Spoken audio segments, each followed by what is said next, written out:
Hey, welcome to Realtime Workflows. I'm MX Bell. I worked on Deadpool and Wolverine, Jurassic World Fallen Kingdom, 1917, Hobbs and Shaw, Wheel of Time, Little Mermaid, No Time to Die, tons more. What you're going to get in the channel are my pro tips and how I use Unreal Engine to make films. So let's get started. Let's make some stuff.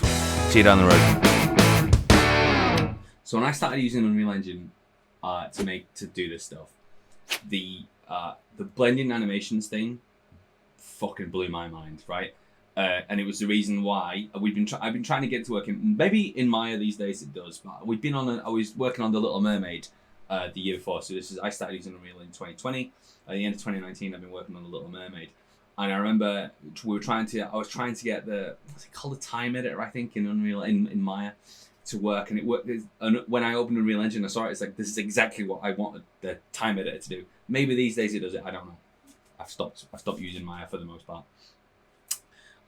So I'll talk you through blending animations. It has got better since I started using it even, and it's really, really powerful for previews especially. It's really powerful. And I'm going to talk you through some of the tips and tricks that I use to get the performances that I want. I should mention that there is a Mixamo one-click animation rig you can find, and I recommend it heartily. I'm not using it here, but I recommend it heartily. It's super good for making changes. I'm going to try and use it without, just in case you don't want to, just so that you know how to download anything else. But I do recommend it, and it can speed some of these processes up. So let's go look at David. David has got this talking phone pacing anim. Let's make someone, because I remember we downloaded that anime of the guy barging, right? So let's have a guy barge into him. So let's get another character.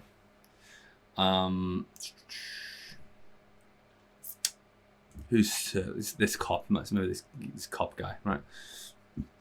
Douglas, right? Douglas.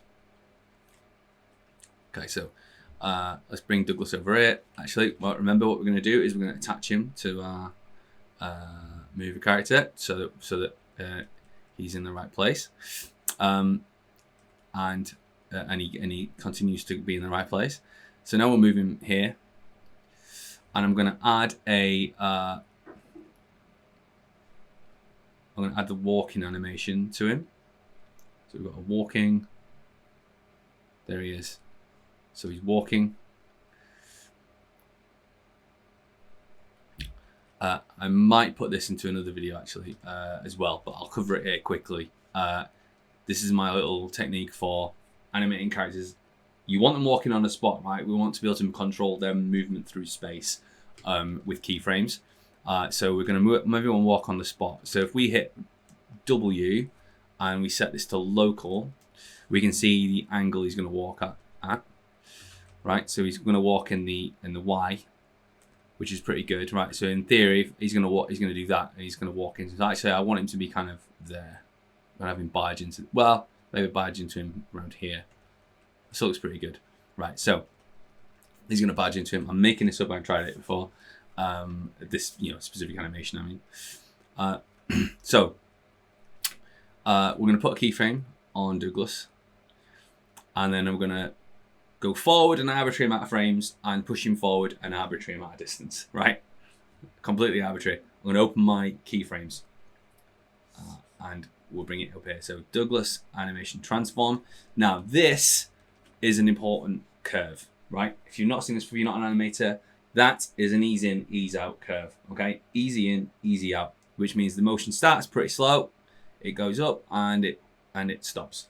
For a lot of things, especially when you start animating, you get taught that's the kind of default best kind of animation curve. It's the most realistic. Things do when things move naturally in motion, things do kind of come to a natural, they slow down to stop. That's what things do. But for things like this, it's the first thing you want to change, right? And I'll explain why. Also true for cameras, and I'll get into that in another video. So I'm going to hit this one, right? So that means there's no slowdown and there's no speed up, right? Because we're cutting into this guy as he's walking. He hasn't just started walking, he's walking, right? And just to prove this point, and again, I'll do this with cameras as well, These are the infinity nodes, right? So it sounds like an Avengers movie, infinity nodes. We're going to set them to linear, which means they carry on past the point, they carry on that path, right? So it means that even though that's the last keyframe I've set, you can see him at the top of the screen there, he's walking, he's going to keep walking, he's not stopping walking, right? Now, you notice I went an arbitrary amount of space. I was kind of hoping for a bit more slippage. Basically what we're looking for is slippage to gauge how far apart these two keyframes need to be in order for him to walk without slipping, right? So when we script this through, you see there is slipping, he is sliding. Now, he is sliding, the feet are sliding backwards. So touch and they slide backwards. If it was the opposite way around, if they were barely touching and he was moving forward, that means he's moving too fast. Here he's moving a bit too slow. So if he's moving a bit too slow, what we need to do is move this keyframe out, and I'm holding shift as I do this to move it on one axis, move it out so the thing takes longer, right? So now, that's getting worse actually, so bring it back. I might have done that wrong. Okay, so it's getting better. Forward. There we go. Okay, so average amount, just a small number of, how many frames did I do there? So 1,000. So yeah, I did 20, 30 frames and a couple of strides distance roughly, and then you can kind of slide these things around and get it better so that it doesn't slide. So there you go. So that's him walking now. There he goes. Right. So in our little shot here, we'll change this camera to adjust for it as well. So let's see. Turn it off for a sec. So now we've done Douglas, that's fine. And now, so let's go to David. David, when this happens, boom, David's going to do that thing where he gets knocked back. So I'm going to right click on this and I'm going to go edit split section and I'm going to delete that. And then I'm going to come to the hold shift to step to the end and then animation, and I'm going to go find that one. Shoved reaction with spin, right? So here he is. Now that actually would work quite well, but I want to do it. I kind of want to mirror it as well, really, which is annoying, but it's fine. We'll push him so he walks over here, right? So now, and we'll delay it a bit.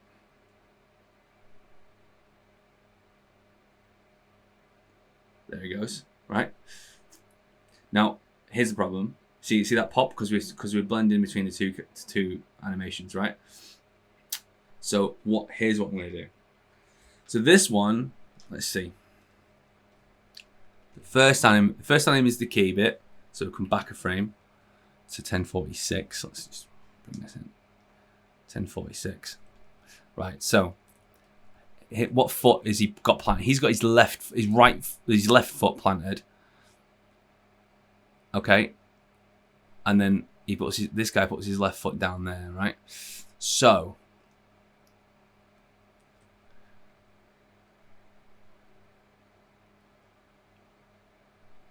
I think we can just be good if it was mirrored, to be fair, but it's fine. Let's just try. We're trying to find a bone to match with. So match this bone in the previous clip. We'll start with hips and see what it does, right? We've got some rotation that we don't want. Okay, because he's walking down the wrong axis. So let's just see if we can fix that. So there you go. All right, so boom. Cool. We've got too much of it. Let's bring that down. Oh, no, let's trim too much of that.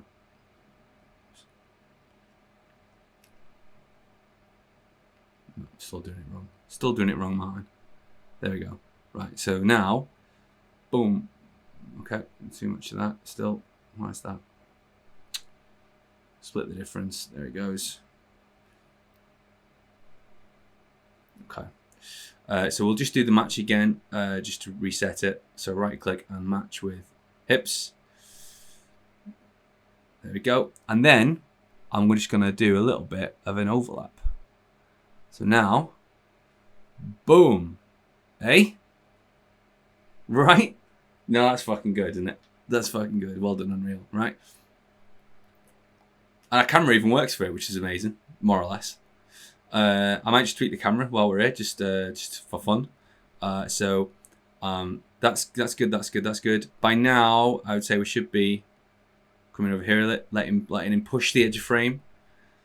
Then we delete this one. We don't want that one. Boom. And then I think by the time we get to here, we can be a little bit further over.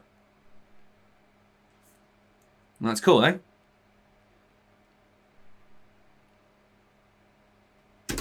That is blending animations in Unreal. Like, subscribe, all the stuff. Sign up to mailing list. Catch me on the next one. This is my job, and I'm happy to share the way I do it with you guys. So let's carry on.